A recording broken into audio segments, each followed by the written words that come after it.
Los anuncios nos ofrecen autos y ropa. Trabajamos en lo que odiamos para comprar basura que no necesitamos, sin propósito ni lugar. Sin un gran mundo, en el vacío, sin un mundo espiritual. Nuestra gran depresión es nuestra vida.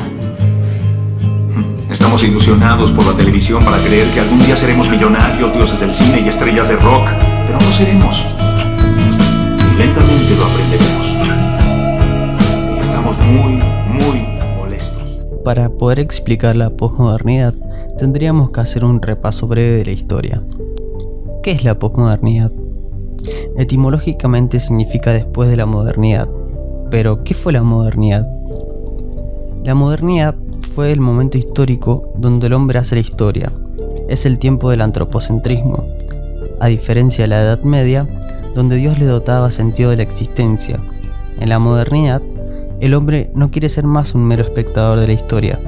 Ahora quiere ser el protagonista quitando a Dios del escenario. Se crean metarrelatos que nos prometen una llegada a un lugar mejor.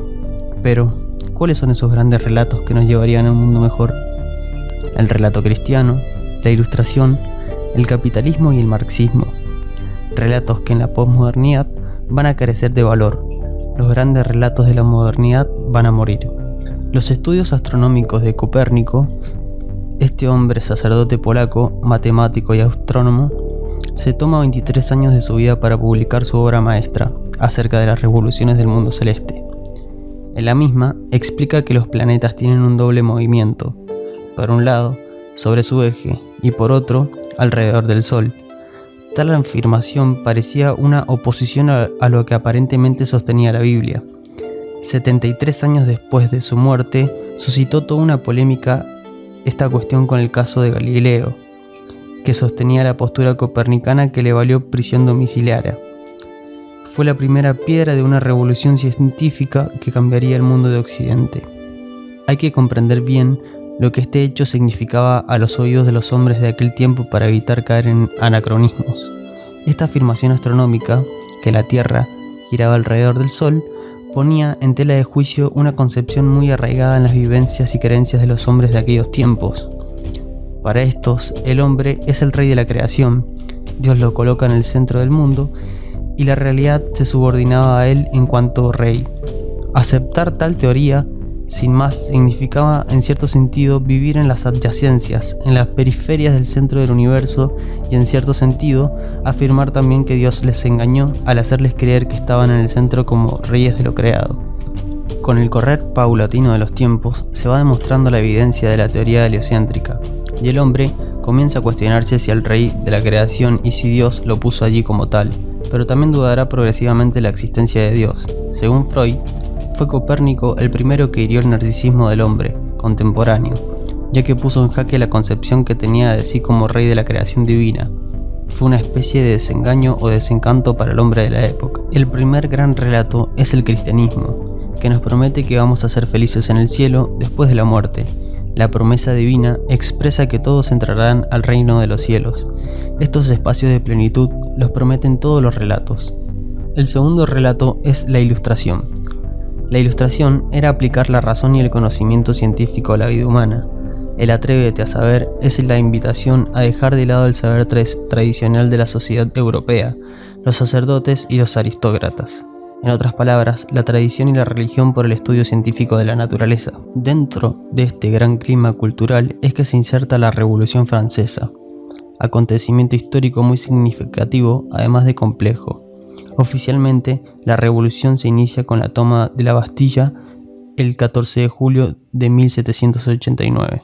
Es interesante observar el trasfondo de este acontecimiento y la influencia que tienen las generaciones posteriores. La revolución significa un cambio radical en la concepción del ser del hombre, un punto de inflexión en la historia de la humanidad. Se comprende el episodio como un ataque a todo aquello que es autoridad. Es como un corte profundo con la concepción medieval que se viene gestando a lo largo de los siglos, pero que encuentra su punto culminante en este hecho del siglo XVIII. Se destrona a Dios, a la religión católica y a la autoridad de los reyes que son representantes del poder divino en los asuntos terrenales. Por aquellos tiempos se suprime la era cristiana y se establecen nuevas divisiones en el calendario, se incendian templos, nace la República de Francia y la Declaración de los Derechos del Hombre y del Ciudadano. Se elimina la monarquía y fundamentalmente se proclama e instaura el culto a la diosa razón. Pero este relato que la razón iba hacia un progreso donde no habría irracionalidad se derrumba en el siglo XX con las guerras mundiales. El hombre racional se convertiría en la misma muerte. Desde tiempos inmemorables se ha representado a la cabeza como la sede de la razón o la inteligencia. Lo cierto es que la guillotina, al cortar cabezas, de alguna manera también mataba a la razón, aquello que era teóricamente adorado por los nuevos tiempos. Este detalle es muy simbólico, ya que la instauración de la diosa razón abrió camino al racionalismo en filosofía, pero también a la duda respecto del poder de la razón para conocer la verdad. Es la razón que se guillotina a sí misma. Si la razón era la diosa razón, muy pronto esta diosa se vio limitada en su capacidad.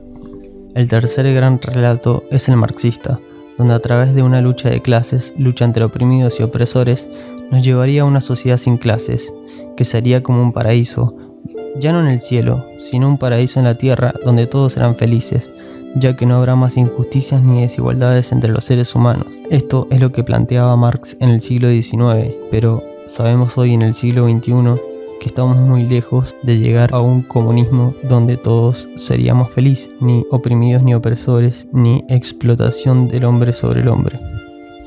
El cuarto gran relato es el capitalismo. El capitalismo, con su filosofía, propone que a través de las leyes del mercado, la mano invisible, regularía a todos los ámbitos de la sociedad sin intervención del Estado, por la libre competencia, puesto que la libertad y creatividad humana se desarrollan en la competencia. La narrativa predominante en Occidente era la Ilustración. Mediante la democracia y la ciencia, con la herida en la guerra en el vientre, la cultura occidental fue duramente cuestionada por los movimientos contraculturales de los 50, 60 y 70, las guerras en Corea y en Vietnam y los golpes de Estado en África y América Latina hacía pensar que tal vez la democracia de Estados Unidos era igual de ignorante y autoritaria que las culturas que supuestamente buscaba liberar. Frente al desaparecido, en tanto esté como tal, es una incógnita el desaparecido. Si el hombre apareciera, bueno, tendrá un tratamiento X. Y si la desaparición se convirtiera en certeza de su fallecimiento, tiene un tratamiento Z. Pero mientras sea desaparecido, no puede tener ningún tratamiento especial. Es una incógnita, es un desaparecido. No tiene entidad, no está. Ni muerto ni vivo, está desaparecido. Este cuestionamiento llevó a un estallido intelectual y artístico que se vio manifestado a grandes revueltas como en mayo del 69 en París. Así es como el posmodernismo se mete en el pensamiento occidental, donde no quiere jerarquías verticales, sino horizontales, el fin de las grandes narrativas, el desafío de toda jerarquía o regla, el hombre para acomodarse y contrarrestar el clima de destrucción, pérdida, aniquilamiento y muerte, de modo frecuente se entrega a un vitalismo exacerbado, en donde todas aquellas fuerzas vitales se enfatizan como para hacerle notar que está vivo. Las fuerzas vitales más intensas están dadas por el placer sensible, por lo tanto, el hombre se entrega a la actividad sexual y el consumo de drogas como un modo de pseudo-resolución del clima psicosocial en el que vive. En otro orden, también se entregará a un desmedido afán de autoafirmación personal, dado por la violencia y la imposición sobre otros, denominada por Alfred Adler la voluntad de poder. Estas serán las consecuencias más manifiestas para el hombre actual, pero en el fondo se respira la falta de sentido de la existencia o lo que es igual, el vacío existencial. En el fondo, el fracaso de las utopías universales lleva al hombre de finales del siglo XX a un enorme desencanto. Los grandes relatos han caído por tierra uno tras otro. El hombre ya no se ilusiona con algún proyecto universal, sino que paulatinamente se va quedando anclado en su yo personal, en su individualidad subjetiva a modo de reacción contraria a todos esos proyectos grandilocuentes de la humanidad. La caída de los grandes relatos, dirán los pensadores contemporáneos, serán el preludio de los tiempos posmodernos caracterizados por el narcisismo contemporáneo, en donde la subjetividad humana prima por encima de la universalidad humana. Pero el lema todo vale, ¿está bueno o está malo? Ya no hay un centro en donde ponerle sentido a la existencia. No es casualidad que las ventas de ansiolíticos sean las más altas de la historia. Ataques de pánico, depresión y un alto consumo de drogas para escapar de nosotros mismos. Los posmodernos estamos escapando todo el tiempo. Quizás se trata de aceptar que no hay centro, angustia, pero la angustia se puede transformar en impulso para tener una existencia auténtica. ¿Qué es esto? Un químico que quema. Duele más que si te quemaras con fuego y te queda una cicatriz. No, por favor. Quede con el dolor, no te lo quites. Sin dolor, sin sacrificio, no tenemos nada. Es el momento más grande de tu vida y estás por ahí perdiéndotelo. ¡Quiero un poco de agua! Escucha, puedes correr y echarle agua a tu mano y empeorarla. ¡Mírame!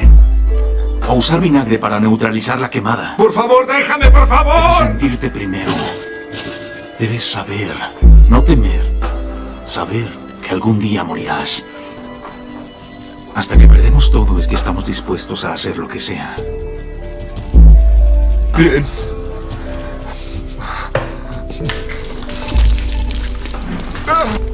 Felicidades.